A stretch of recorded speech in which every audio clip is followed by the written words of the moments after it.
दोस्तों सोचिए, अगर कोई करोड़पति अपना टैक्स स्कैम छिपाने के लिए 2000 करोड़ की मूवी बनाने का फैसला कर ले तो क्या होगा। सुनने में मजाक लगता है, लेकिन आज की कहानी बिल्कुल इसी पागलपन से शुरू होती है। एक बड़े बिजनेसमैन को खबर मिलती है कि जल्द ही गवर्नमेंट बदल सकती है। उसे डर होता है कि उसकी कंपनी का कई साल पुराना टैक्स स्कैम अब किसी भी वक्त सामने आ सकता है। अगर ऐसा हुआ तो उसकी पूरी दौलत और इज्जत दोनों खतरे में पड़ जाएंगी। इस मुश्किल से निकलने के लिए वह अपनी बेटी जेनी और पूरी टीम के साथ एक मीटिंग बुलाता है। उसका सिर्फ एक सवाल होता है, ऐसा कौन सा आइडिया है जिससे कंपनी को करोड़ों का लॉस दिखाया जा सके। लेकिन मीटिंग में बैठे लोग एक से बढ़कर एक अजीब सुझाव देने लगते हैं। जेनी तो मजाक मजाक में कह देती है कि ऐसा पेट्रोल पंप बनाया जाए जहां कोई कस्टमर पहुंच ही ना सके। जाहिर है, यह सुनकर उसके पिता बिल्कुल खुश नहीं होते। तभी उनका सेक्रेटरी डूबी एक अलग प्लान सामने रखता है। वह कहता है, अगर कंपनी एक बहुत बड़े बजट की मूवी बनाए और उसमें पैसा डूब जाए तो हर किसी को यही लगेगा कि नुकसान फिल्म की वजह से हुआ है। ये आइडिया सुनते ही बिजनेसमैन की आंखें चमक उठती हैं।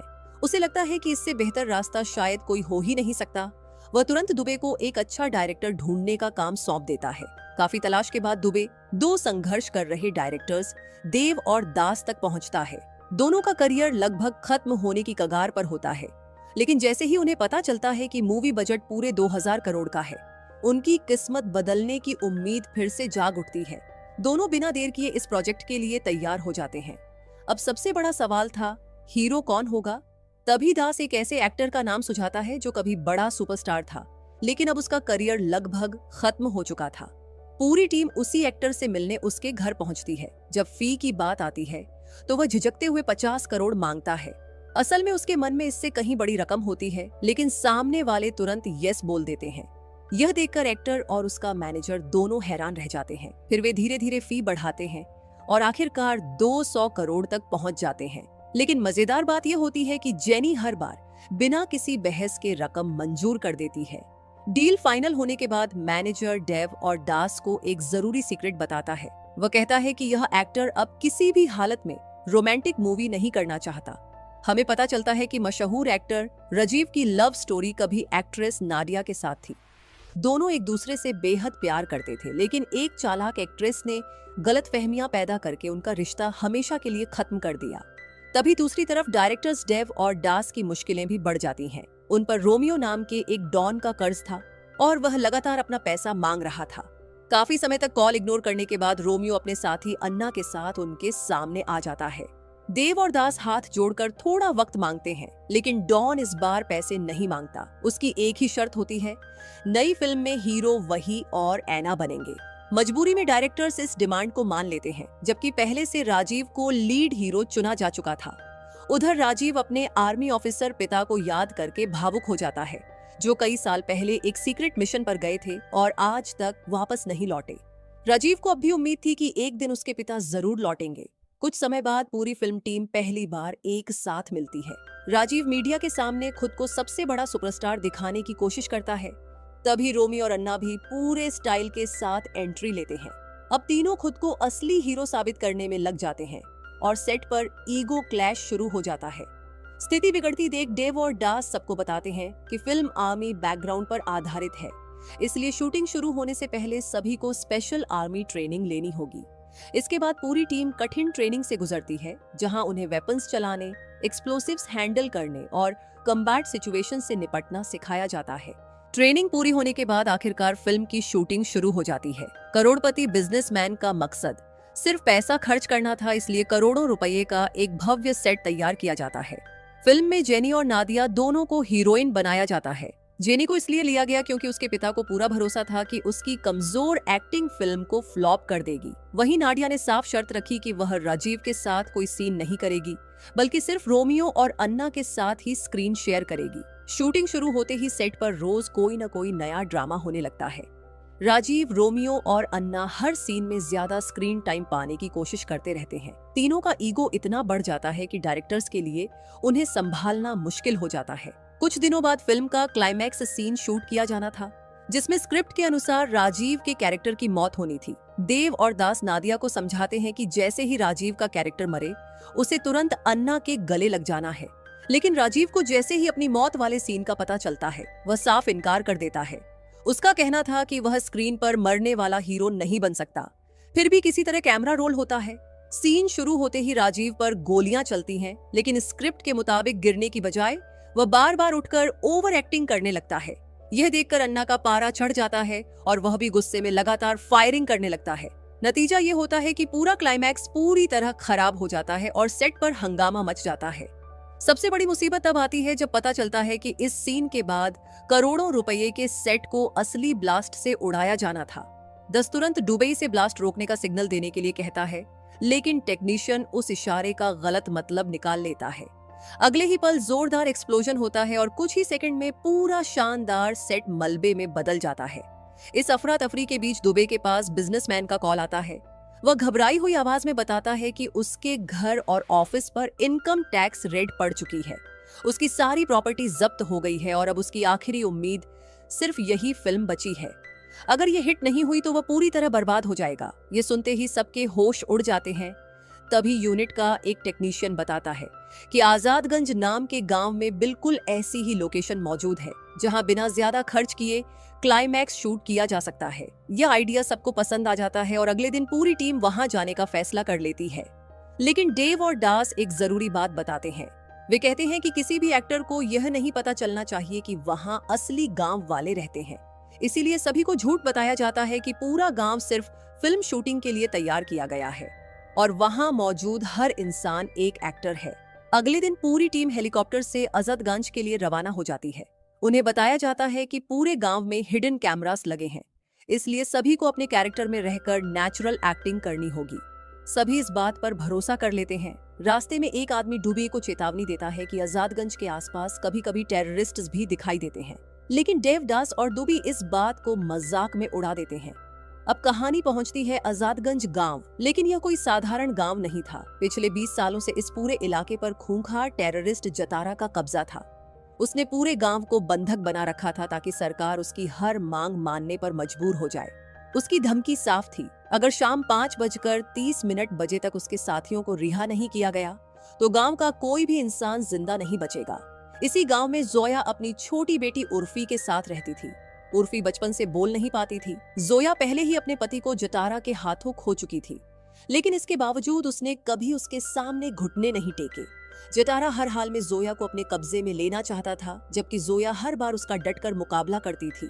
पूरा गांव सिर्फ एक उम्मीद पर जिंदा था कि एक दिन इंडियन आर्मी आएगी और उन्हें इस नरक जैसी जिंदगी से आजादी दिलाएगी।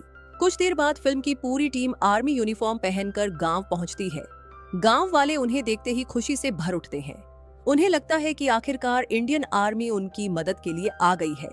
दूसरी तरफ जैसे ही जतरा को गांव में आर्मी के पहुंचने की खबर मिलती है, वह तुरंत अपने हथियारबंद आदमियों को उन्हें खत्म करने का आदेश दे देता है।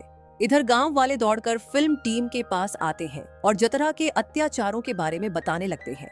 वे बताते हैं कि किस तरह उसने मामूली सी बात पर एक लड़के को बेरहमी से पीटा था।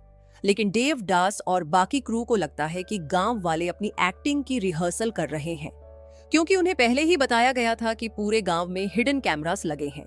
इसलिए सभी एक्टर्स अपने कैरेक्टर में पूरी तरह उतर जाते हैं। वे खुद को असली आर्मी ऑफिसर समझकर दमदार डायलॉग्स बोलना शुरू कर देते हैं।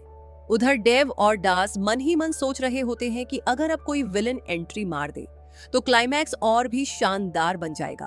तभी अचानक जतारा के हथियारबंद आदमी वहां पहुंच जाते हैं।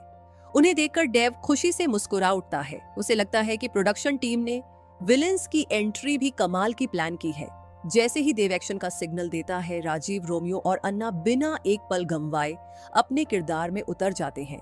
उन्हें अभी तक यही लगता है कि सामने खड़े लोग भी फिल्म के जूनियर आर्टिस्ट्स हैं। पूरी टीम को अभी भी यही लगता है कि सामने जो कुछ हो रहा है वह फिल्म की स्क्रिप्ट का हिस्सा है। इसलिए बिना किसी डर के राजीव, रोमियो, अन्ना और बाकी लोग टेररिस्ट्स पर टूट पड़ते हैं।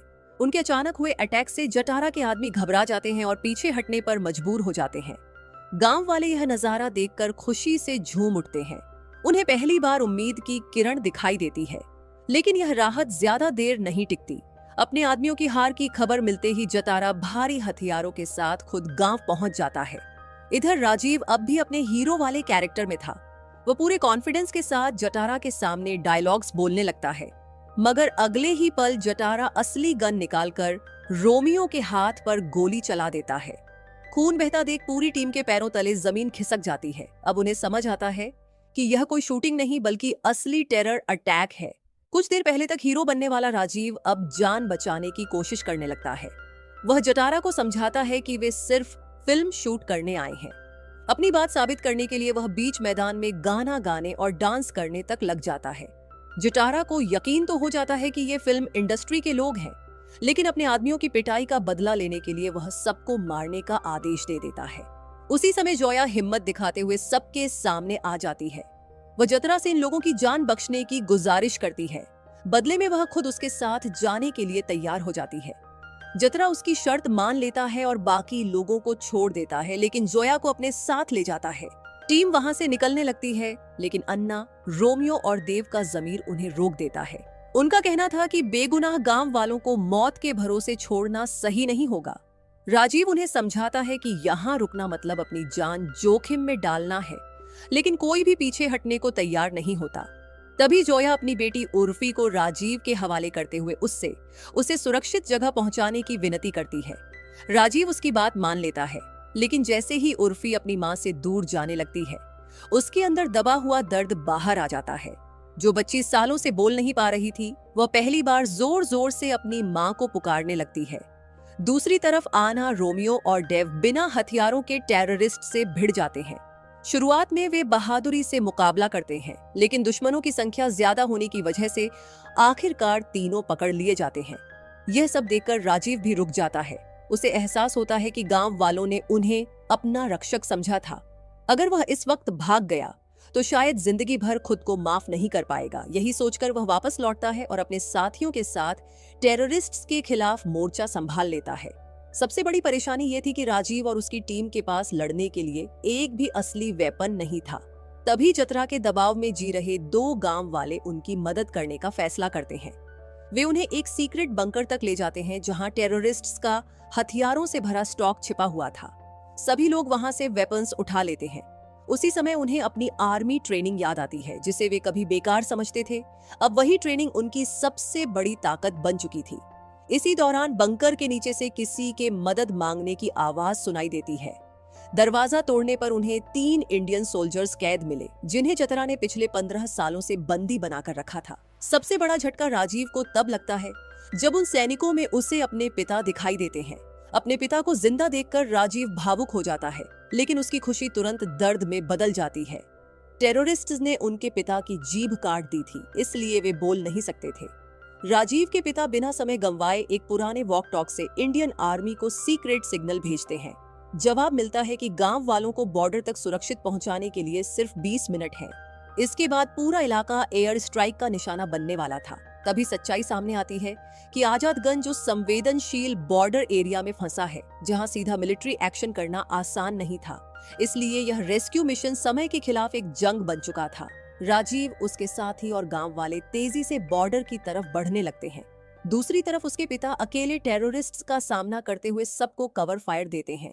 कड़ी लड़ाई के बाद आखिरकार ज्यादातर गांव वाले सुरक्षित इलाके तक पहुंच जाते हैं, लेकिन तभी जोया को एहसास होता है कि उसकी बेटी उर्फी उनके साथ नहीं है। पता चलता है कि जतरा उसे दोबारा पकड़कर ले गया है। ये सुनते ही राजीव के पिता अकेले वापस टेररिस्ट्स के अड्डे की तरफ निकल पड़ते हैं। उसी समय फाइटर जेट्स उड़ान भर चुके होते हैं और एयर स्ट्राइक शुरू होने में सिर्फ कुछ मिनट बाकी थे। राजीव और जोया भी लौटना चाहते हैं, लेकिन आर्मी उन्हें रोक देती है, क्योंकि अब वहां जाना आत्महत्या के बराबर था।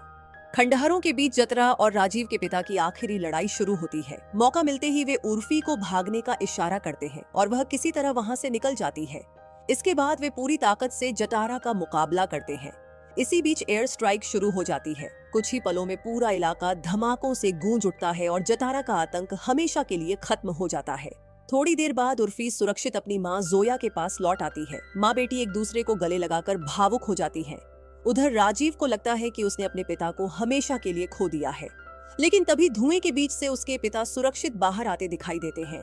राजीव दौड़कर उन्हें गले लगा लेता है। 15 साल का इंतजार आखिरकार खत्म हो जाता है और आजादगंज भी 2 दशक बाद आतंक के साए से आजाद हो जाता है। आखिर में पता चलता है कि असली घटनाओं की रिकॉर्डेड फुटेज को जोड़कर फिल्म पूरी की गई थी। रिलीज होते ही फिल्म बॉक्स ऑफिस पर जबरदस्त हिट साबित होती है। सारे पुराने रिकॉर्ड्स टूट जाते हैं और फिल्म ऑल टाइम ब्लॉकबस्टर बन जाती है।